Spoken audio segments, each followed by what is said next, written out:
Welcome to Ace Your First Tournament. This series is going to cover everything that I think you need to know before going from being a complete beginner or being someone that plays a little bit online to actually stepping into a casino and playing a tournament there.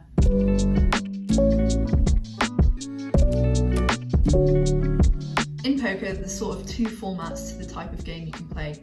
You have the cash game on one side and you have tournaments. A cash game, you buy in for a certain amount of money, say it's £100, and you will get £100 worth of chips. And you can kind of jump in and out of a cash game. It's not about having a winner at the end, it's about, going there, doubling up your money, the blinds stay the same level the whole time. So a tournament.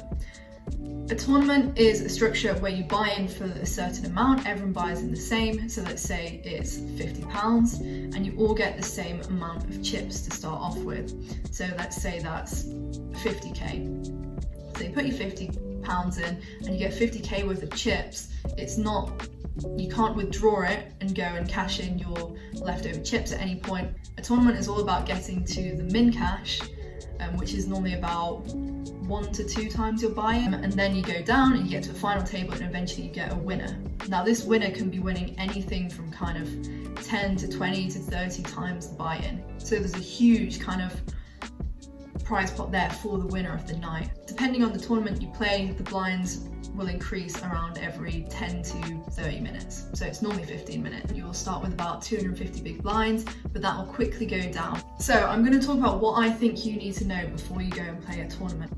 This is my personal opinion, so you might be confident enough to go in there without knowing all these things, and that's absolutely fine. To start off with, you really need to know the rules. If you don't know the rules, it's going to slow down the game and it's going to frustrate people, or it will make you a prime target for people to try and bully you because they know that you're new.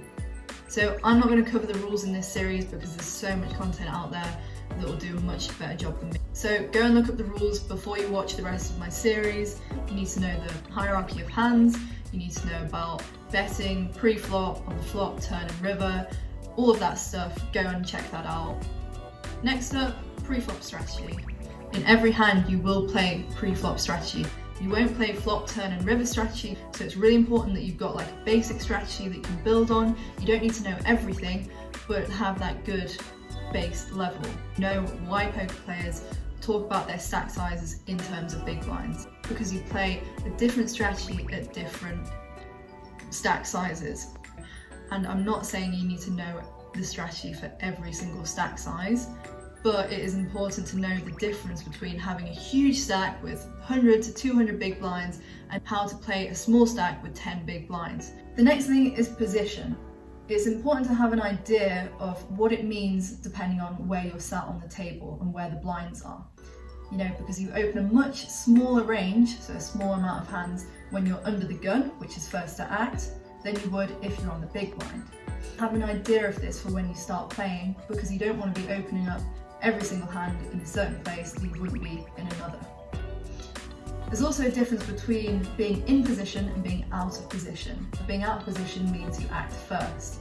So as you can imagine, being in position, so acting last, has a strategical advantage because you get to see more information before you make your bet or your raise or your check. Balance. So balance is really important in poker. You need to know that you can't just play based on what hand you have. You will start to play a range of hands instead of just your one hand. In simple terms, by using balance, you will play your bluffs in the same way that you would play your value hands. So when you've got top pair, 2 pair, 3 of a kind, and more. You want to play these in the same way that you play your bluffs so that people don't know what you're doing and it makes you less exploitable. You might be sat there thinking, everyone knows exactly what I'm doing. They're remembering my bet size and they're remembering what I did on this street, and then they're analysing it at the end. At this level, they most likely are not doing that. Live tells.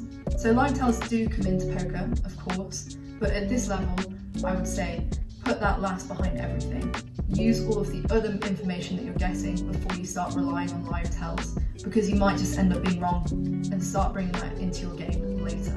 You might think that everyone knows what they're doing, but a lot of the time they won't have studied any strategy all the things that I've just listed, they might have never looked at that in their life. So you've got to learn these things and have the advantage over them and just ignore what they're doing.